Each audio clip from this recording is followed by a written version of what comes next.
Hello friends, आपका स्वागत है रोहित रेलवे TM4 में। आरआरबी NTPC 10+2 का एग्ज़ाम चल रहा है दोस्तों। तो उसी का सेकंड शिफ्ट का क्वेश्चन पेपर है।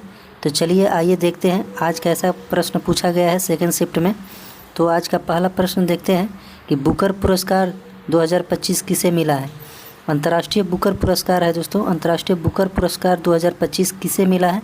तो ये बानू मुश्ताक को हार्टलैम के लिए। किस भाषा में? तो कन्नड़ भाषा में है। तो देखिएगा ये करेंट का प्रश्न है। तो करेंट का प्रश्न भी अच्छा खासा पूछा जा रहा है। दूसरा नंबर प्रश्न है दोस्तों कि प्रोटोजोआ के कारण होने वाले रोग कौन सा है। तो प्रोटोजोआ के कारण होने वाला रोग कौन सा है दोस्तों? तो मलेरिया। मलेरिया किसके कारण होता है? तो प्रोटोजोआ के कारण। कौन से प्रोटोजोआ के कारण? तो उसमें ये प्लाज्मोडियम नामक प्रोटोजोआ के कारण ये मलेरिया रोग होता है दोस्तों। मलेरिया जो कि एनाफिलीज मच्छर के काटने से होता है। एनाफिलीज मच्छर के काटने से होता है। आप लोग देखते चलिएगा कि साइंस का कैसा प्रश्न पूछा है, कंप्यूटर का कैसा हो, हिस्ट्री, ज्योग्राफी और करेंट अफेयर का। तो आप लोग इसी आधार पर अपना तैयारी जारी रखिएगा। तीसरा नंबर प्रश्न है कि Ctrl+S की शॉर्टकट की क्या है। तो Ctrl+S, एस मतलब जानते हैं दोस्तों सेव होता है। तो सेव करना, किसी फाइल को सेव करने के लिए Ctrl+S का प्रयोग करते हैं। अगला नंबर प्रश्न है कि किस आदिवासी आंदोलन को उलगुलान भी कहा जाता है। उलगुलान आंदोलन भी कहा जाता है। तो ये मुंडा आंदोलन को उलगुलान आंदोलन भी कहते हैं। ये आंदोलन कब हुआ था? मुंडा आंदोलन 1899 से लेकर 1900 के बीच। 1899 से लेकर 1900 बीच में चला था ये मुंडा आंदोलन। इसका नेतृत्व कौन कर रहे थे? तो बिरसा मुंडा। बिरसा मुंडा कहाँ के रहने वाले थे? तो ये झारखंड के रहने वाले थे दोस्तों। ठीक है दोस्तों, अगर आप लोग चैनल पर नए होंगे तो चैनल को सब्सक्राइब कर दीजिएगा और दोस्तों में शेयर भी कर दीजिएगा। अगर कोई भी वीडियो आपके पास लाते हैं तो आपके पास नोटिफिकेशन चला जाएगा। और 100% दोस्तों 100 में से 100 सही माने प्रश्न इसमें पूछे जाएंगे दोस्तों। 100 में सही माने सभी रियल प्रश्न होंगे। जितने भी क्वेश्चन लाएंगे तो वो रियल प्रश्न होंगे, जिससे कि आपको एग्ज़ाम में फ़ायदा हो सके।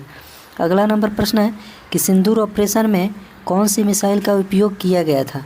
सिंदूर ऑपरेशन में कौन सी मिसाइल का प्रयोग किया गया था। तो इसका राइट आंसर ये क्या है? तो ये बराक 8 मिसाइल का प्रयोग किया गया था दोस्तों। ठीक है, आगे बढ़ते हैं। अगला नंबर प्रश्न है जो कि केमिस्ट्री का प्रश्न है दोस्तों कि सल्फ्यूरिक एसिड, जिसे हमारे H2SO4 बोला जाता है, इसका फार्मूला होता है सल्फ्यूरिक एसिड का। तो सल्फ्यूरिक एसिड बनाने के लिए किस विधि का इस्तेमाल किया जाता है। तो सल्फ्यूरिक एसिड बनाने के लिए संपर्क विधि का प्रयोग किया जाता है। ठीक है, आगे बढ़ते हैं।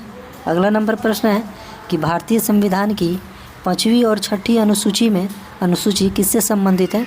तो अनुसूचित क्षेत्रों और जनजातीय क्षेत्रों के प्रशासन से संबंधित है। आप लोग अनुच्छेद, अनुसूची, ये सब और संशोधन ये सब पढ़कर आप लोग जाइएगा दोस्तों। ठीक है, नेक्स्ट क्वेश्चन है। अगला नंबर प्रश्न है कि पानीपत का तृतीय युद्ध अहमद शाह अब्दाली और किसके बीच हुआ था। तो पानीपत का तीसरा युद्ध कब हुआ था दोस्तों? तो हम लोग जानते हैं कि 14 जनवरी 1761 में। तो अहमद शाह अब्दाली और मराठों के बीच, जिसमें अहमद शाह अब्दाली जीत जाते हैं और मराठा हार जाते हैं। ये कब होता है? तो 1761 में। पानीपत का देखिए दोस्तों, इस शिफ्ट में आप लोग को पूछ दिया कि पानीपत का तीसरा युद्ध, लेकिन और एग्जाम में आपको पूछ देगा कि पानीपत का प्रथम युद्ध कब हुआ था। तो एक तो युद्ध हुआ था पहला नंबर कि 1526 में बाबर और इब्राहिम लोदी के बीच, पानीपत का प्रथम युद्ध। दूसरा युद्ध हुआ था 1556 में अकबर और हेमू के बीच। और तीसरा युद्ध हुआ था 1761 में अहमद शाह अब्दाली और मराठों के बीच। इसमें पहला युद्ध में जीत गया था बाबर, दूसरे युद्ध में जीते थे अकबर, तीसरे युद्ध में जीते थे अहमद शाह अब्दाली। नेक्स्ट क्वेश्चन है कि नीति आयोग के SDG इंडिया इंडेक्स 2023 में किस भारतीय राज्य ने शीर्ष स्थान प्राप्त किया था। देखिए फ्रेंड्स, 2023 का भी करेंट अफेयर पूछा जा रहा है।